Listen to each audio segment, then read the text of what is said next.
I think यहाँ पे देख लो, normal and primitive, primitive and string के साथ कैसे डील करना है, ये डेटा हमने कवर कर लिया। हमने देखा कि रेफरेंस टाइप ऑफ डेटा आएगा इन फ्यूचर, तो उसे हमें कैसे डील करना है, तो वो हमने यहाँ पे देख लिया। Collection of type of normal data आएगा तो उसको कैसे डील करना है वो हमने कवर कर लिया। एंड कलेक्शन के अंदर अगर रेफरेंस टाइप ऑफ डेटा आ जाए तो उसको कैसे डील करना है बाय यूजिंग सेटर इंजेक्शन, ये हमने पूरा का पूरा कंप्लीट किया। आई थिंक क्लियर है क्या? ये सब। अब आप बताओ, क्या इसी टाइप ऑफ डेटा से, आई थिंक इससे ज्यादा आप कोई डेटा के साथ डील नहीं करोगे। अगर नॉर्मल टाइप ऑफ डेटा हो, प्रेफरेंस टाइप ऑफ डेटा हो, कलेक्शन टाइप ऑफ डेटा हो, एनी टाइप ऑफ डेटा रहने दो, मैंने सबके सब आपको इस सेटर इंजेक्शन में बता दिया कि how can you inject the values. Yes. Yes sir. Okay, ठीक है। इफ सर अगर नॉन प्रिमिटिव डेटा रहेगा तो same he non type, primitive, like integer and character Boolean, मतलब ऐसा तो सेम टाइप ऑफ ना, तो सेम उसमें आपको क्या प्रॉपर्टी। है, यस यस, आप यहाँ पे जेनरिक ही पास करोगे ना, उसके लिए भी हाँ आप वैल्यू यूज करोगे, हाँ। के लिए भी तो आप वैल्यूज ही यूज करने वाले हो। वो चीजें तो कोई भी टाइप ऑफ डेटा रहने दो, आपको इसी तरह से पास ऑन करना है। ठीक है। Okay okay. अभी अगर आप देखोगे तो देखो यहाँ पे काइंड ऑफ, अगर आप तो लॉट्स ऑफ आपको एग्जाम्पल लिखनी पड़ रही है ना यहाँ पे, मतलब फाइल में बहुत ज्यादा कॉन्फ़िगरेशन हमें करना पड़ रहा है यस। मैनुअली भी यहाँ पे। तो ये सारी चीजें धीरे धीरे आपकी ना पूरी रिमूव हो जाएगी। तो सबसे पहले तो हमने अभी क्या देखा, अभी जो हम वैल्यू को इंजेक्ट कर रहे हैं ना, ये सब किसके थ्रू किया हमने, बाय यूजिंग सेटर इंजेक्शन। जहां पे हम सेटर मेथड कहीं ना कहीं ये सारी वैल्यू असाइन करने के लिए बिहाइंड द सीन आपका सेटर मेथड कॉल हो रहा है। Okay, and setter method call होने की वजह से यहाँ पे क्या चीजें हो रही है, आपकी वैल्यू यहाँ पे असाइन हो जा रही है। सेकंड जो आपके पास इंजेक्शन था, ठीक है, वैल्यू को इंजेक्ट करने का जो तरीका था डीआई का सेकंड टाइप, वो क्या था आपके पास, कंस्ट्रक्टर इंजेक्शन। क्योंकि आपको भी पता है, या तो आप सेटर के थ्रू वैल्यू इनिशियलाइज कर रहे थे, या तो आप कंस्ट्रक्टर के थ्रू वैल्यू इनिशियलाइज कर रहे थे। तो सेटर के थ्रू तो हमने कर लिया, जिसका नाम हमने सेटर इंजेक्शन रख दिया। अब मुझे अगर वैल्यू को असाइन करना है थ्रू अ कंस्ट्रक्टर, तो we need to define a constructor also. Okay, so constructor injection हमें यहाँ पे यूज करना है। सो कंस्ट्रक्टर इंजेक्शन से हम वैल्यू को कैसे असाइन करते हैं, मतलब मुझे कैसे करना है, तो उसके लिए याद रखना है यहाँ पे, आप क्या करो, यहीं पे ना कोई एक चीज एक क्रिएट कर लो, जस्ट नॉर्मल दिखाता हूँ मैं आपको। किसका ऑब्जेक्ट बनाते हैं, स्टूडेंट का बनाते हैं। ध्यान दो यहाँ पे, बीन मैंने, क्योंकि स्टूडेंट क्लास का ऑलरेडी एक ऑब्जेक्ट है S1 नाम का, बट मैं यहाँ पे फिर से बना रहा हूँ एक S2 नाम का। So you need to write a class, and class का नाम क्या दोगे, form dot spring core dot student. Then you need to write here name, and name में आप यहाँ पे क्या लिख दो, क्या राइट डाउन करोगे आप, S2 ये दो। ओके, अब यहाँ पे हमें क्या करना है, अगर मैं सेटर इंजेक्शन यूज कर रहा था तो मैं यहाँ पे प्रॉपर्टी टैग यूज कर रहा था, बट मैं क्या यूज करने जा रहा हूँ, कंस्ट्रक्टर इंजेक्शन। हम क्या यूज करने जा रहे हैं, कंस्ट्रक्टर इंजेक्शन। ठीक है, मैं यहाँ पे लिख भी देता हूँ, कंस्ट्रक्टर।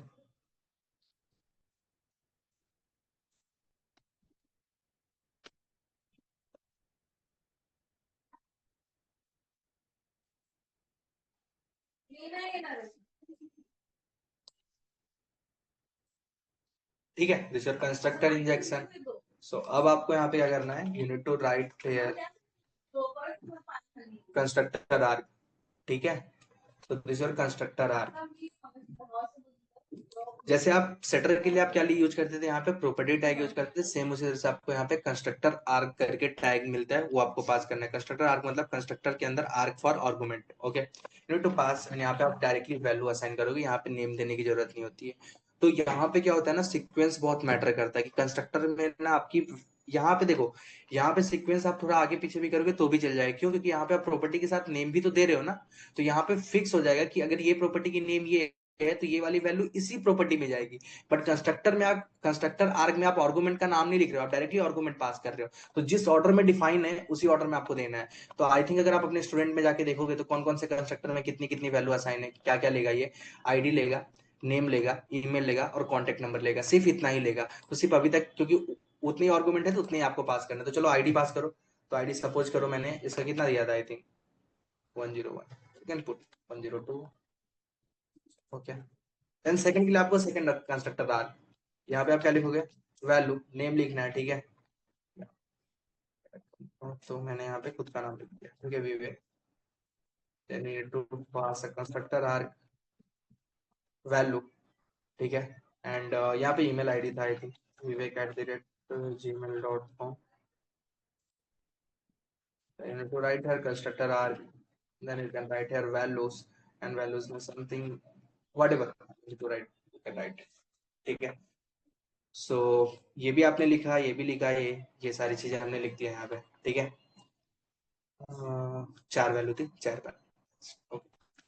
इसकी वैल्यू को अब आपको यहाँ पे कंज्यूम करना है। कैसे कंज्यूम करोगे? सेम, आपने कंटेनर तो बना ही लिया है, ठीक है। आईओसी कंटेनर आपके पास है ऑलरेडी, स्प्रिंग कंटेनर। आपने लोकेशन भी दे ही दिया है, तो जैसे आप ये पहला ऑब्जेक्ट गेट कर रहे हो, सेम उस तरह से दूसरा भी गेट कर लो। सो जस्ट आपको क्या लिखना है यहाँ पे? स्टूडेंट, रेफरेंस का चेंज कर दो, स्टूडेंट 1 रख लो। और यू नीड टू राइट, अब फिर से आप क्या लिखोगे? है तो वो भी बीन ही ना, सिर्फ वैल्यू जो इनिशियलाइज कर रहे हो, इंजेक्ट कर रहे हो, उसका तरीका अलग हो गया। पहले आप शटर के थ्रू कर रहे थे, अब आप उसको कंस्ट्रक्टर के थ्रू कर रहे हो। तो just you need to write a get bean. Bean का नाम आपने क्या रखा है? S2 रखा है, ठीक है। यू नीड टू पास। अब आपको कल ही बताया था ये ऑब्जेक्ट टाइप रिटर्न करता है, और आप इसको स्टूडेंट 1 में स्टूडेंट टाइप में स्टोर कर रहे हो, तो you need to type cast it. तो आप इसको स्टूडेंट में टाइप कास्ट कर लो, जैसे आप स्टूडेंट को प्रिंट कर रहे थे, सेम उसी तरह से आप स्टूडेंट 1 को भी प्रिंट कर लो। तो आपको पता है कॉन्टेक्ट तक तो डेटा आएगा, बाकी सारा डेटा इसमें क्या आएगा? नल आएगा। कौन से? स्टूडेंट 1 के लिए, ठीक है। सो ये चीजें याद रखना है आप। Just run it. So I think देखोगे तो देखो, आपको स्टूडेंट वाली पहली वाली तो देखने की जरूरत नहीं, दूसरी वाली देखो जरा। आईडी क्या आपकी? 102 है। नेम विवेक है, विवेक @ कॉन्टेक्ट नंबर तक आया। कोर्स नल, हॉबीज नल, सब्जेक्ट नल। क्यों? क्योंकि ये तीनों आपने यहाँ पे पास ही नहीं किया। क्या ये पक्का वैल्यू कंस्ट्रक्टर के थ्रू ही हुआ है? मैं बोला हाँ, कंस्ट्रक्टर के थ्रू ही हुआ है। क्योंकि अगर आप करके देखना चाहते हो तो आप कंस्ट्रक्टर के अंदर कोई एक साउट स्टेटमेंट डाल दो ना, आपको और अच्छे से चीजें समझ में आ जाएगी। इफ यू वांट देन आप यहाँ पे कुछ कर दो, यहाँ पे you can write sout something. Sout के अंदर लिखो आई एम कंस्ट्रक्टर। ऐसा मैंने कुछ एक प्रिंट कर दिया ताकि आपको समझ में आ जाए कि हाँ कंस्ट्रक्टर। देखो आई एम कंस्ट्रक्टर चल रहा है। ये सेटर वाला किसके लिए ऊपर चलता रहेगा? जो सेटर के थ्रू हो रहा है, प्रॉपर्टी इंजेक्शन के थ्रू। जो आपने S1 नाम का जो बीन क्रिएट किया था, वहां पे जो वैल्यू इंजेक्ट हो रही है, वो बाय यूजिंग सेटर मेथड हो रहा है। That is nothing but your setter injection process. And जो सेकंड वाली जो आपकी S2 नाम की जो बीन है, उसके अंदर जो वैल्यू आप इंजेक्ट कर रहे हो, उसके थ्रू जो आप ऑब्जेक्ट वैल्यू जो इंजेक्ट कर रहे हो, वो आपका कहीं ना कहीं कंस्ट्रक्टर के थ्रू हो रहा है। इसके लिए आई एम कंस्ट्रक्टर कॉल हो। यस, यहाँ तक क्लियर है? Yes everyone? क्योंकि अगर आपने सेटर इंजेक्शन समझ लिया तो फिर कंस्ट्रक्टर इंजेक्शन में कुछ है ही नहीं, क्योंकि आप सिर्फ लिखने का प्रोसेस चेंज कर रहे हो ना। वैल्यू क्या इंजेक्ट हो रही है, कैसे इंजेक्ट हो रही है, ये सब तो हमने सेटर में देखा ही था। अगर आप यहाँ पे आओगे तो देखो मैंने क्या किया। बीन वगैरह आपको पता चल गया कैसे क्रिएट करना है। सिर्फ आप अगर सेटर इंजेक्शन यूज करें तो you need to write a property tag. अगर आप कंस्ट्रक्टर इंजेक्शन यूज कर रहे हो तो you need to write a constructor arg, जिसके अंदर आप डायरेक्टली वैल्यू असाइन कर सकते हो। सपोज करो यहाँ पे भी constructor arg, fourth value I think मेरे हिसाब से कोर्स था, ठीक है। मैंने यहाँ पे कोर्स लिख दिया। अब आप बताओ, सॉरी, नॉट अ वैल्यू, यहाँ पे आप वैल्यू दे ही नहीं सकते। आपको यहाँ पे क्या यूज करना पड़ेगा? रेफ। एंड रेफ में आप उसी का रेफरेंस दे दो। तो मैंने यहाँ पे C1 दे दिया। बट आपके कंस्ट्रक्टर में भी तो 5 आर्गुमेंट होने चाहिए ना, क्योंकि वही कंस्ट्रक्टर कॉल करेगा। So you need to go inside that. And यहाँ पे आप कंस्ट्रक्टर बना लो सबके लिए। So if you want then मैं एक एक अगर ऐड करता हूँ manually. So you need to write a course and course.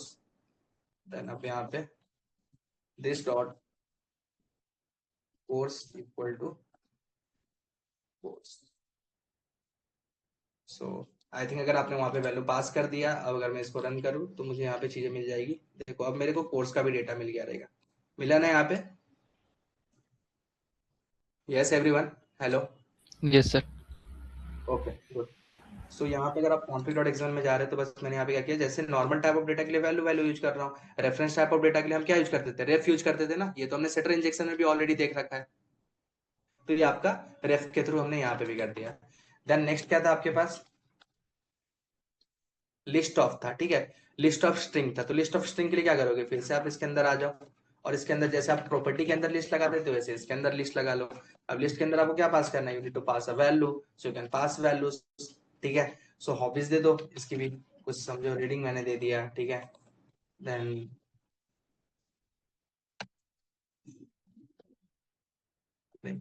ये मैंने 2 हॉबीज दिया, बट वहां पे भी जाके आपको चीजें पास करनी पड़ेगी। You need to pass it. देखो एरर आ जाएगा, लिस्ट ऑफ स्ट्रिंग। एंड क्या हो जाएगा यहाँ पे? You need to write the hobbies. So just आप यहाँ पे लिखो, क्या लिखोगे आप यहाँ पे? This dot hobbies equal to hobbies. Go inside this, run it. अगर आपने यहाँ पे रन किया तो हॉबीज भी आनी चाहिए। यस, हॉबीज भी आ चुकी है मेरे पास, रीडिंग एंड प्लेइंग। अब सिर्फ बच क्या रहा है, एक सब्जेक्ट बच रहा है, ठीक है। तो सब्जेक्ट को भी कैसे प्रोसेस करना है, सिंपल है। सब्जेक्ट को भी कैसे प्रोसेस करोगे आप यहाँ पे, कुछ भी नहीं, जैसे आपने उसको किया वैसे इसको भी प्रोसेस करना है। तो बस एक सेटर सीखना था आपको, ठीक है। बाकी तो अब यहाँ पे आपको दिख रहा है कि कितनी सिंपल सी चीज है। You need to write a constructor arg, ठीक है। अब कंस्ट्रक्टर आर्क में भी आपको पता है कि वो क्या, लिस्ट ऑफ सब्जेक्ट है। You need to write a list, okay. List के बाद आपको यहाँ पे क्या करना है, अब आपको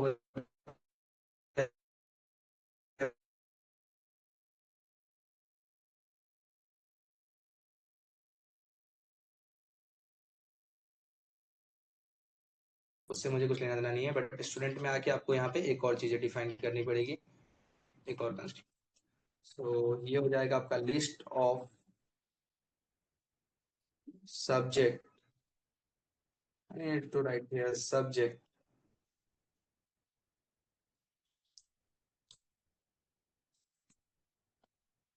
then you can write here this dot subject equal to subject, okay. So आपने ये भी लिख दिया। अब यहाँ पे जाके अपन इसको रन करते हैं। No bean name S3, okay okay, sorry sorry. Config dot XML में हमारे पास S3 S2 थोड़ी ना था, हमारे पास सब ये था ना, सब नाम दिया था ना मैंने, SUB सब 3। और यहाँ पे वो बिन ही अवेलेबल नहीं जिसका मैंने रेफरेंस यहाँ पे पास कर दिया। सो दिस वाज सब 2, ओके। अब यहाँ पे रन करना। सो यस, अगर आपने यहाँ पे रन किया तो आपको यहाँ पे दिखता रहेगा कि देखो सब्जेक्ट के अंदर भी डेटा आ चुका है। अपने subject ID 3 and subject ID 2 लिया था, तो सब्जेक्ट ID 3 JS था एंड सब्जेक्ट ID 2 CSS था, ओके। सो एक बार फिर से आप कंस्ट्रक्टर आर्गुमेंट, कंस्ट्रक्टर इंजेक्शन को भी आप देख सकते हैं।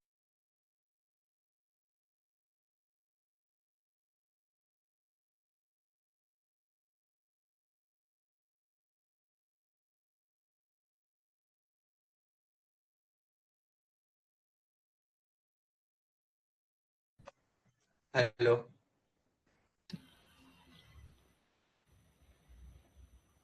क्योंकि अगर आपको सेटर इंजेक्शन से आपने ऑलरेडी परफॉर्म किया, तो कंस्ट्रक्टर इंजेक्शन में ऐसा कुछ है ही नहीं कि जो चीजें नहीं समझे आपको। Hello everyone. यस सर, समझा। अदर, व्हाट अबाउट अदर, बाकी लोग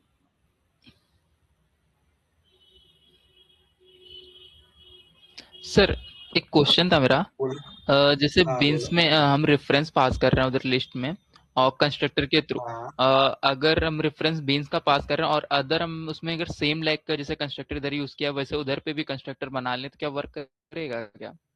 हम्म, कहाँ पे कंस्ट्रक्टर बना लो, मतलब मैं समझ। जैसे हाँ। आपने रेफरेंस दिया कॉन्फ़िग में हम्म। ऊपर प्रॉपर्टी का, तो जो आपने बनाया प्रॉपर्टी मतलब वो रेफरेंस बनाया है किसी और क्लास का, सब्जेक्ट का, अदर का, हाँ हाँ तो उसमें जो रेफरेंस है वहां पे अगर हम लोग कंस्ट्रक्टर यूज कर लें तो जिधर का रेफरेंस दिया है, ऐसा हाँ कर हाँ, सकते हैं क्या? मतलब आप कर बोल रहे हो सकते हैं। सब सब 2 और सब 3 ना। ये हाँ। जो, मतलब ये जो आपका बोलेंगे मतलब कि सब 2 एंड सब 3 जो है, इसकी भी यस। वैल्यू अगर मैं कंस्ट्रक्टर कंस्ट्रक्टर इंजेक्शन में। के थ्रू ही करूँ तो चलेगा क्या, यही बोलना हाँ चाह रहे हो ना। हाँ हाँ। यस डेफिनेटली चलेगा ना, ये देखो ना, ओके।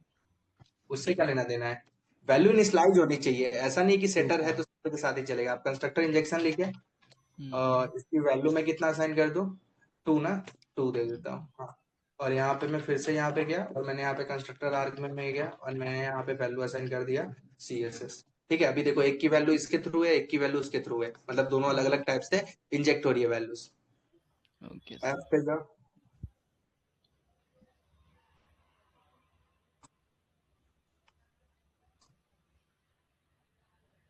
आई क्या वैल्यू देखो। Yes sir I. So it mean sir देखो, कंस्ट्रक्टर सिर्फ सीक्वेंस फॉलो करता है। यस यस, वहां पे ना आर्गुमेंट मतलब जिस सीक्वेंस में उसी सीक्वेंस में, क्योंकि देखो ना नॉर्मली भी अगर आप कंस्ट्रक्टर लिखते हो हाँ तो सीक्वेंस ही कंस्ट्रक्टर में फॉलो आपको होता वैल्यू सीक्वेंस में ही पास करनी पड़ती है ना, है। यस जिस सर। सीक्वेंस में, ये चीजें।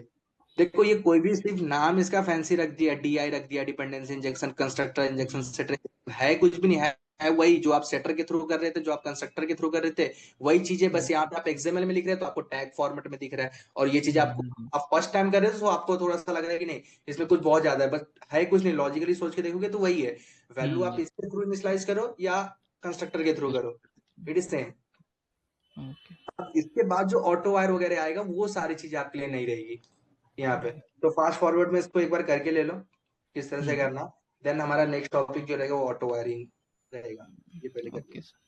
और जैसे हम ऑटो वायरिंग स्टार्ट करेंगे आपका एक एक लाइन यहाँ से रिड्यूस होना स्टार्ट हो जाएगा। एट द एंड आपकी ये पूरी की पूरी फाइल एम्प्टी हो जाएगी। ओके, इजी हो जाएगा।